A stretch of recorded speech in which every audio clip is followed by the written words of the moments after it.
Even if you get to the level that all your hustle was meant to bring you to, you will have nothing left in the tank to enjoy the fruit of your labor.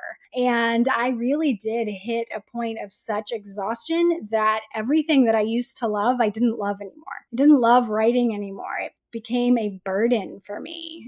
Serving others felt like a burden. Just serving my family felt like a burden. Everything felt heavy. And I was finding myself to be very irritable a lot of the time, very anxious a lot of the time. And I couldn't figure out why and what was going on.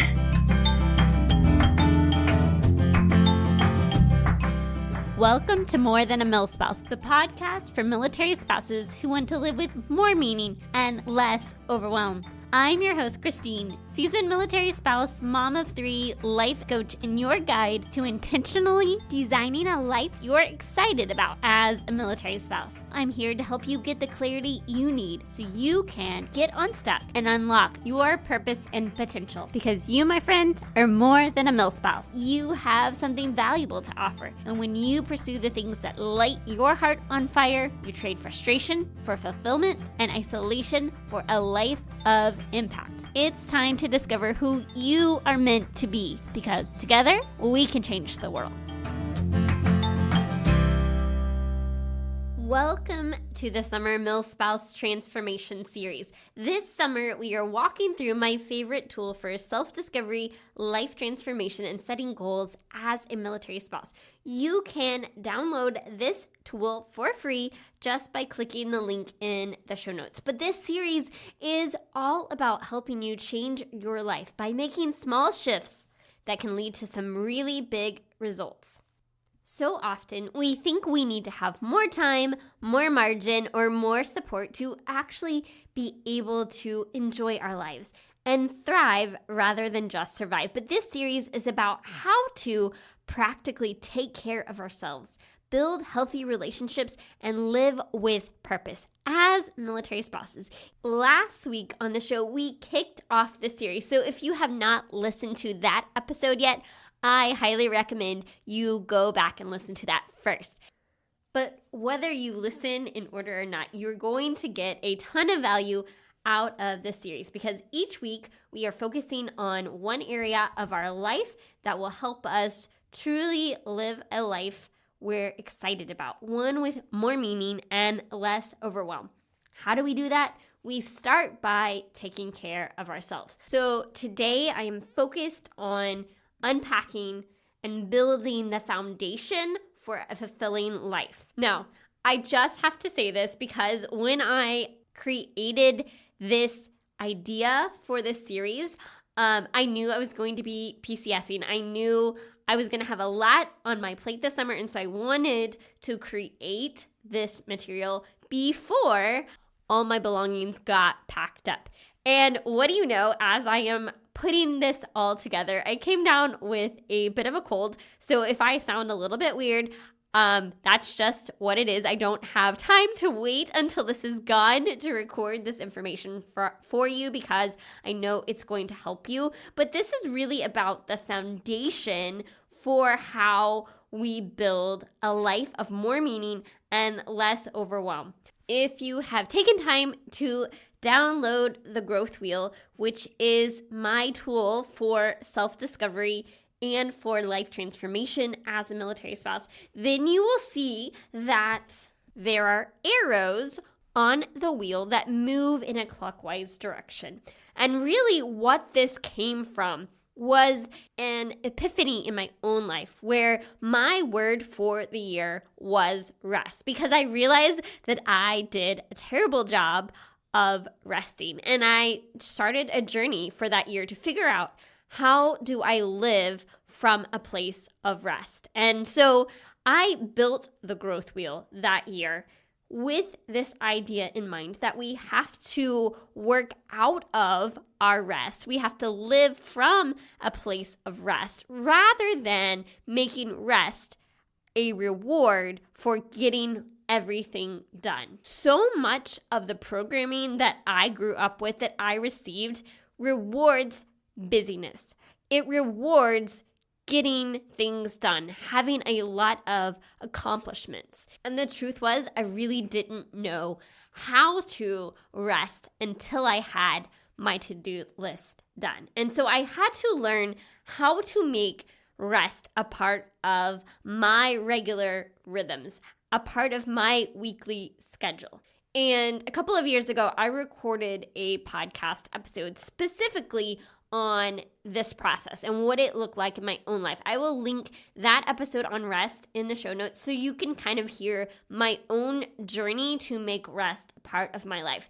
But I wanted to approach this concept of rest from a little bit different perspective. And I wanted you to hear from someone else what it looked like to make rest a priority in their life, because we all know rest is important. There's research on what rest does for our body. We know that we need quality sleep. We know that taking care of our bodies is important. And yet it's often the first thing to go when life gets chaotic. So today I am joined by Chrissie Kenaston. This is Chrissie's second appearance on the podcast. She appeared really early on in my podcasting journey talking about the release of her book, What If I Name Her Grace, which she shares her story of mom guilt, military life, and learning to live with grace.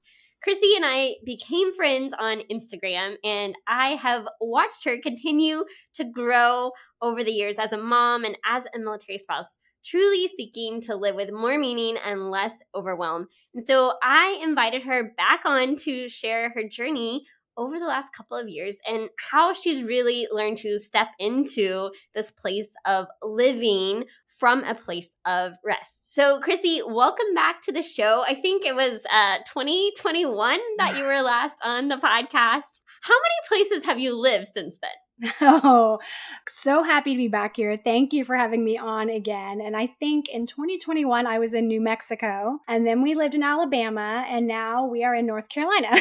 So 3 years later and 3 places total. Okay, so let's talk about what's gone on in your life since we last talked. Let's start with the release of your book. What was it like, that process of bringing your book into the world? Yes, what an experience that was. It was a bit of a whirlwind. Releasing a book during COVID was very interesting because all of the usual, things that a new author would do with a book tour and book signings, and you couldn't really do any of that the conventional way. So it all became online, and I did have an online virtual book party the day that it released.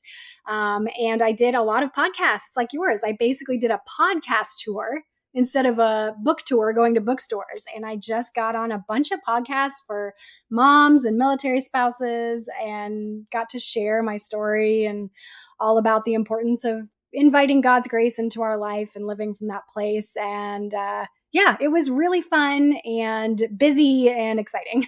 What do you think you took away from that experience? Oh, wow. Yeah, it was, I think I really learned to trust the Lord. I think that was the biggest thing and I mean, there's a lot that goes into that, of course, but you have these like grand visions of what something could look like, and it's like, oh, I'm going to become a bestseller and I'm going to go on Good Morning America and it's going to be, this whole thing.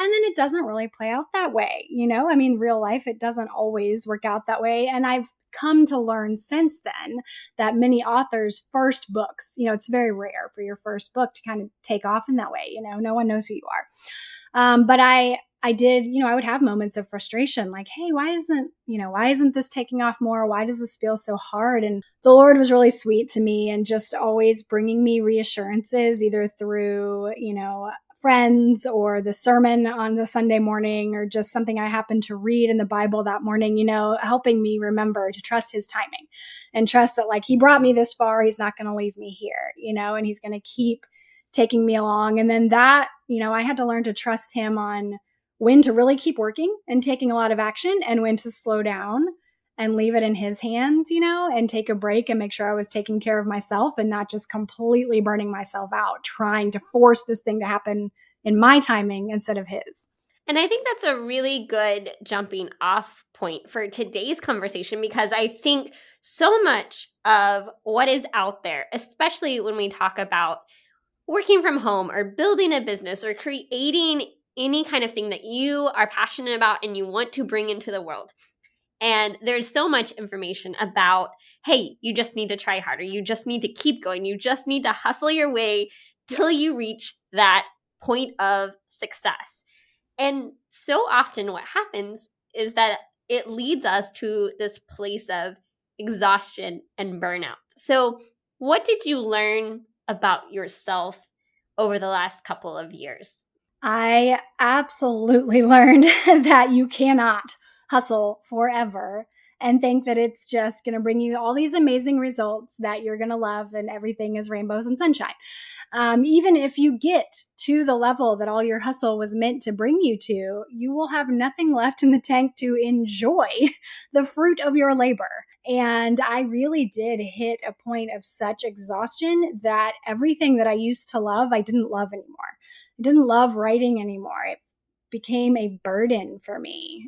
Serving others felt like a burden. Just serving my family felt like a burden. Everything felt heavy. And I was finding myself to be very irritable a lot of the time, very anxious a lot of the time. And I couldn't figure out why and what was going on. And so I got into counseling and into trauma-informed counseling and I've over the past 2 years have really learned a lot about mental health and how things from our past affect the choices we make now, and about how to listen to your body more, and really just pay attention to when your body's screaming at you.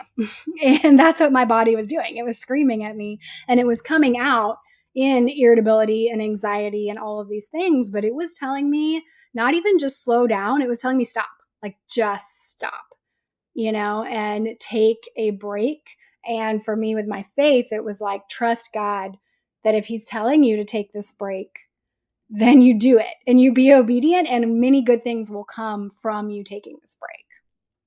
So let's start with the realization that, you are irritable and that you're just feeling burdened, and the things that typically would light you up don't do that anymore. At what point did you start to recognize that? And then from that point, what actions did you take? And were you hesitant to reach out for counseling? What did that process look like for you? Yeah. So I started counseling before I had realized that my problem was the over hustle and everything. I just recognized that something felt off. Like I didn't like that I was feeling anxiety and everything all the time. And I thought I just need to get some kind of professional help. You go to a doctor for a physical ailment. Let's go to a doctor for a mental ailment, and get some help. And I think in that process, that's when I started learning how to listen to my body and recognize those alarm bells, right? And recognize like your body speaks to you. And it's not even just through anxiety and irritability, but just even like chronic headaches or stomach pain, back pain, all these things can really come from what's going on in your head.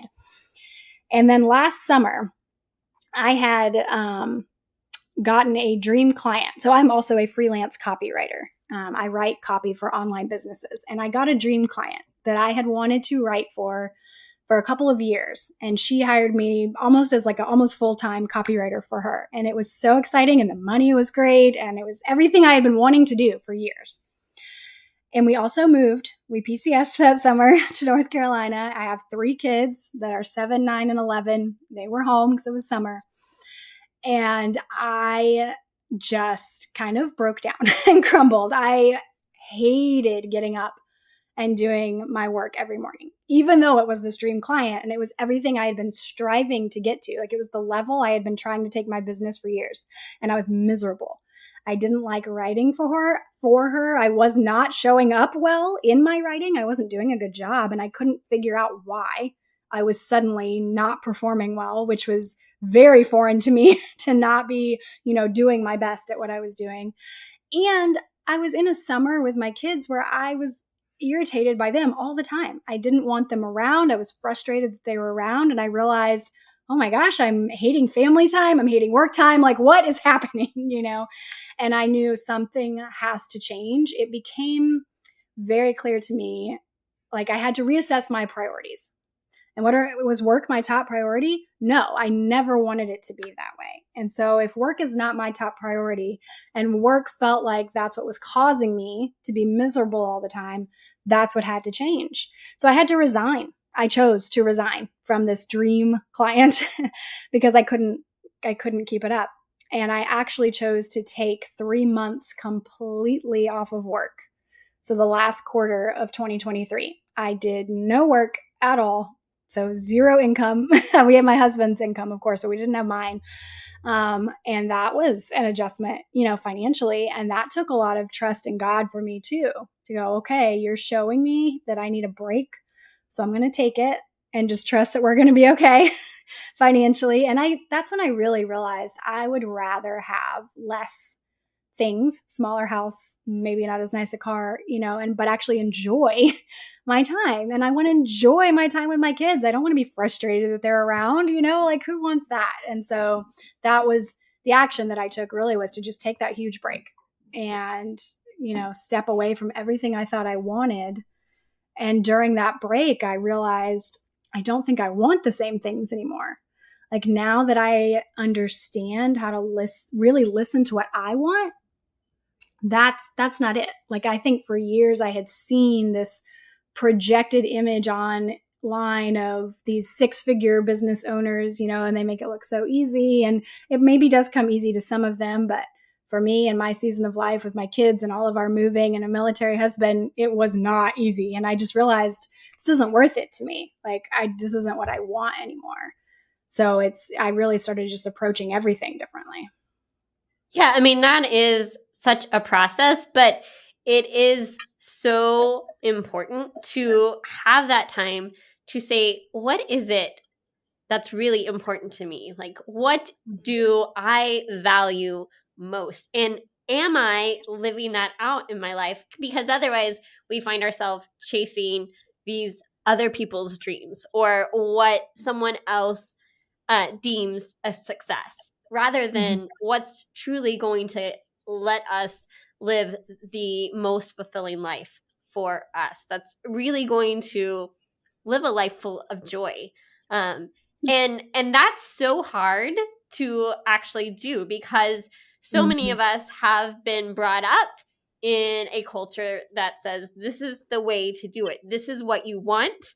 This is how you get there. And I think, especially as a military spouse, like there are so many other challenges that we face, the moving frequently that takes so much of our time and energy. It just makes it harder to do things the way that we've all been taught to do them, without burning ourselves out in the process. Yes, exactly. Yeah, I think that especially as a military spouse, you end up having to wear all the hats a lot of the time too. So if you're trying to keep up with taking care of yourself and taking care of your kids, and now, if your husband's gone and you have to now play that role as well, and you're handling everything that he was handling while he was here, that's a lot. Like that's a lot at one time, and you don't really have a choice. You just have to buckle up and power through it. But then that does leave you feeling completely depleted if you're not taking care of yourself in the process. Absolutely. So, what was it like for you to say, okay, I'm going to reach out for some professional help? It's one thing to be like, okay, I want to work with somebody that can help me figure out what's going on. How did you go about finding someone? Did you have to try multiple people? How did you get started on that journey? Yeah, I think I was very fortunate because I've known a lot of people that did have to try multiple people, and I thankfully didn't. I had met someone through an entrepreneurs coaching group that I was in, and he was hosting a retreat for women that wanted to learn more about healing themselves. That was really all it was broadcast as. It was such a kind of a strange thing that I agreed to go on this retreat because I didn't really know much about it. It really was just one of those things that felt like this is what I need to do. And so it was right around my birthday. And so I had told my husband, this is what I want for my birthday. I want to go on this retreat, for 3 days. You keep the kids and I'm going to go. And this is what I want to do. And he was very supportive. And I went and I left that retreat knowing this is who I need to work with. He's a coach, a trauma informed coach, and I was like, this is what I need to do. And I started meeting with him twice a month, and that was in February of 2022. I think.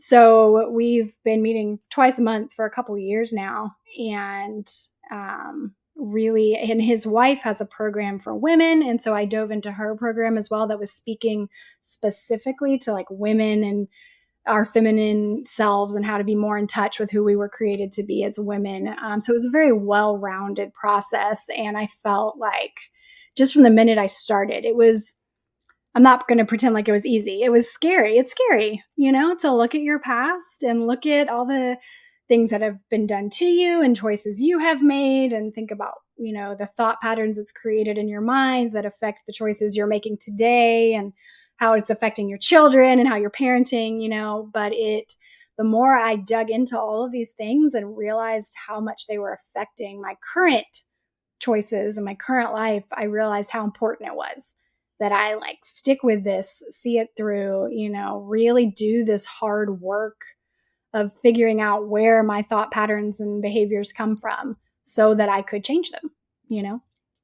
I mean, kudos to you for noticing, hey, I'm noticing that this feels right. Like, let me try this, and you don't know at the time. You're like, I know nothing about Yeah. this program, but there's something in you that says, yes, like, go for this, Mm-hmm. try this out. And you followed that nudge, and that led to working and having this relationship where you've been able to kind of unpack what's going on, your past, and how that's impacting your present. What are you seeing that's come out of that? It's hard to encapsulate 2 years worth of things because it's really overhauled my entire life. But I have learned quite a bit about how to, kind of talk to these parts of myself that are stuck in these moments that happened to me as a child.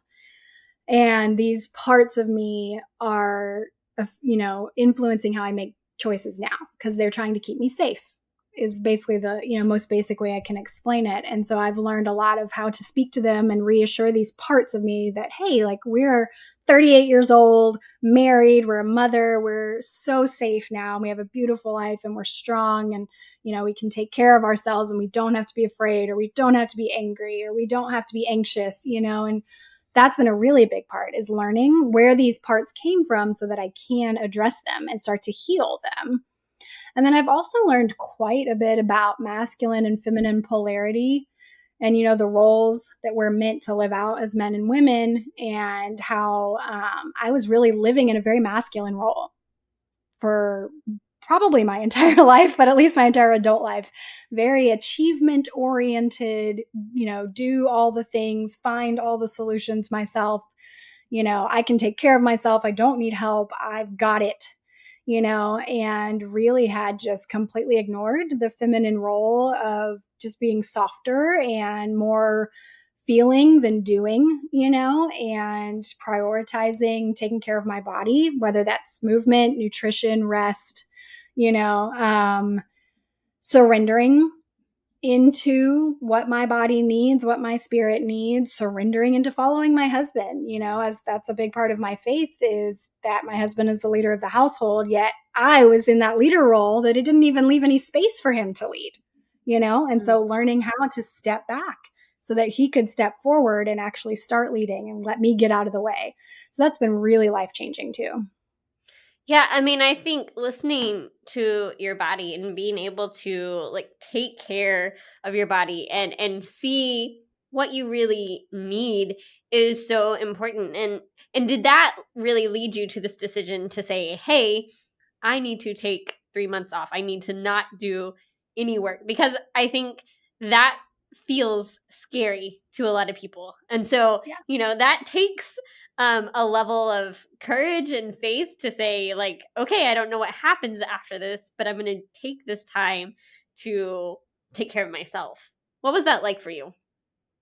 Yeah, I really felt like I had committed to this life change, right? I wanted to overhaul my life because I wasn't happy, and I wasn't living out my purpose well because I wasn't happy. And so I was like, if I'm committing, this is what I need to do. So I'm just jumping all in.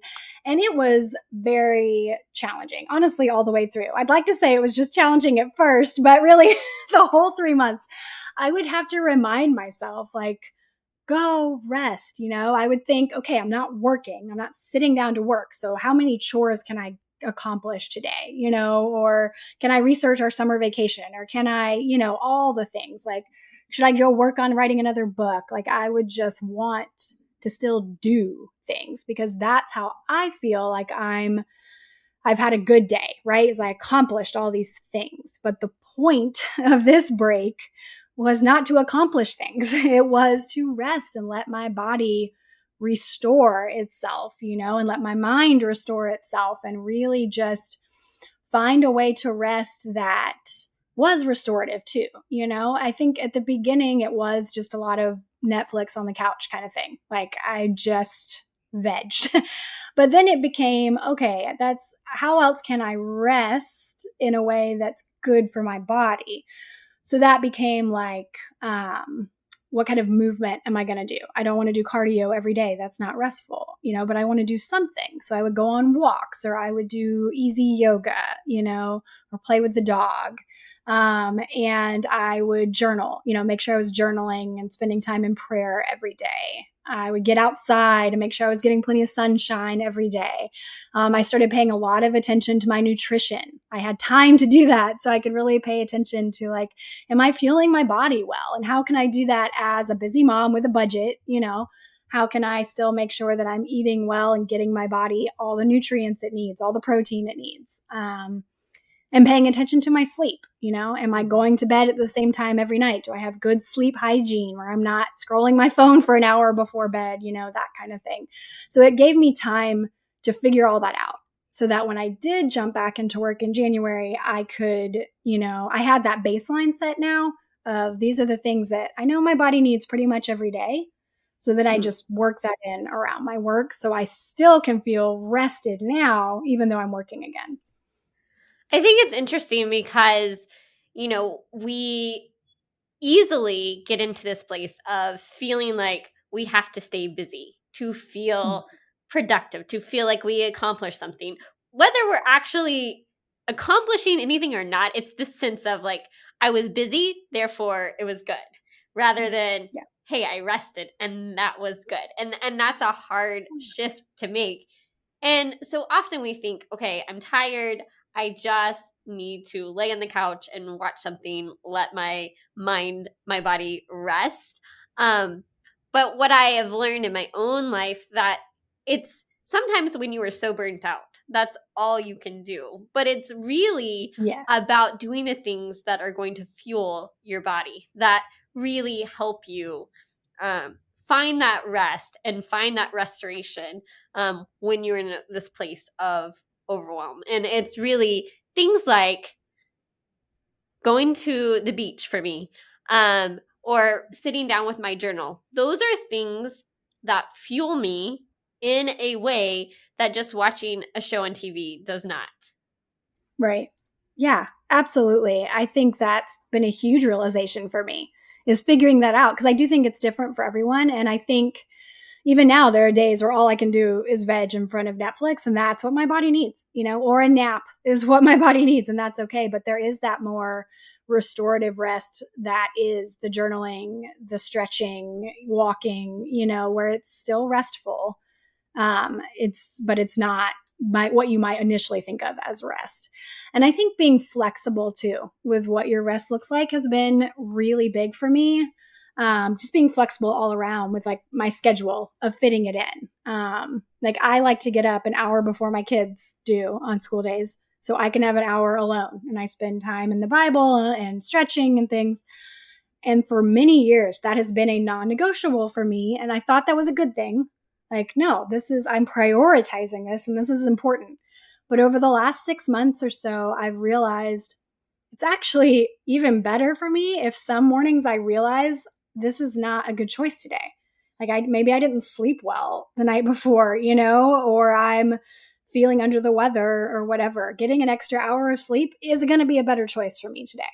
And I can try to fit in my quiet time somewhere else throughout the day, So I'm still going to prioritize that quiet time. It just might be at lunch or right before bed or something, but not being so rigid with like, I need to do this every morning, no matter what, or something bad is going to happen.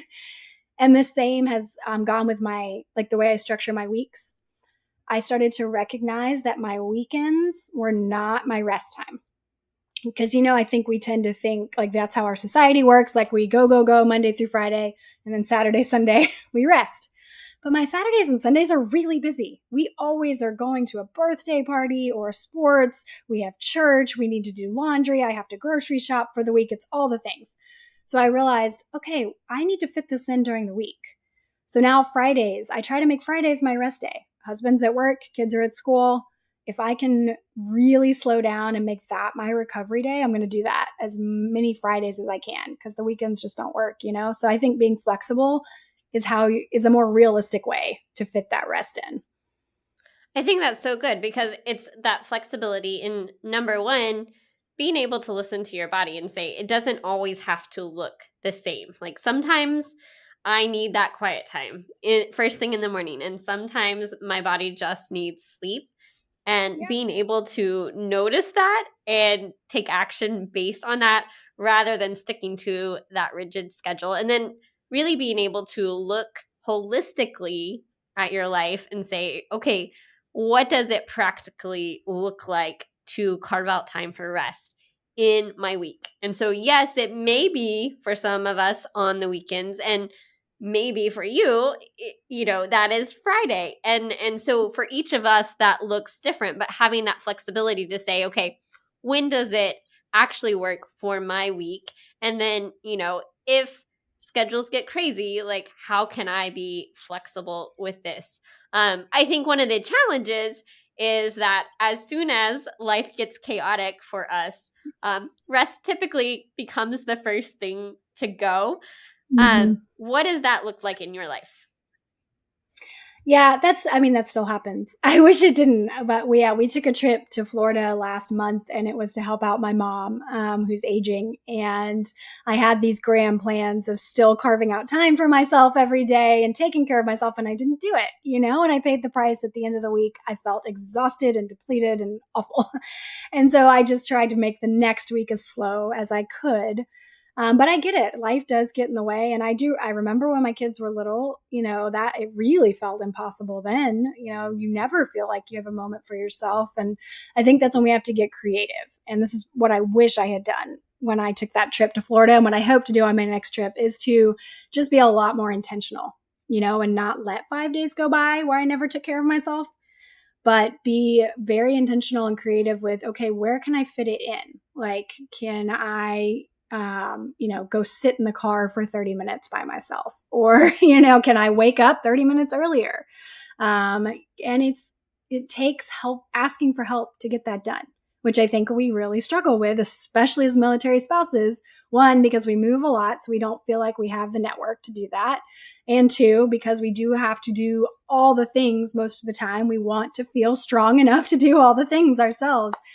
But I think it's so worth it to ask for help in some fashion so that you can get alone on a regular basis. And if it's not every day, then 3 or 4 times a week, and like we calling grandparents and having them FaceTime and read books to your kids for 30 minutes so that you can go take a shower and take a long shower, like we have to be very flexible with finding those pockets when life is super chaotic.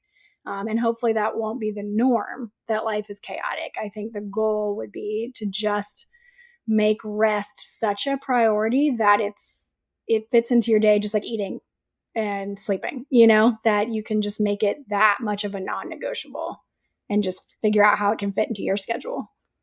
I mean, those are some really great tips for number one, to just be creative about how you make this happen. Because yes, we can get in this space where we're like, hey, there's no extended family nearby. Like I have no options, but getting on FaceTime with the grandparents is a way to do this creatively to be intentional about finding those moments, even when life is busy, to be able to ask for help, because yes, asking for help is hard when we're used to trying to do it all ourselves, and really making it a priority. But I think what you said is also important in that we're all human. And so we're all going to have times when we want to make rest a priority and it doesn't happen.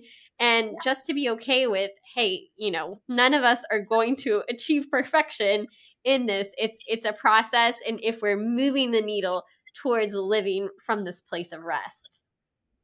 Yeah, absolutely. And, I think too, it's really important for our kids to see us do it, and I think that's part of getting creative is being willing to tell your kids, like, mommy needs to go take a break and you can watch this, Bluey for 30 minutes and I'm going to go sit in my room and just be like very clear with what you're doing. Because if we don't, especially with our daughters, if they see us just going all the time, they're going to grow up and do the exact same thing.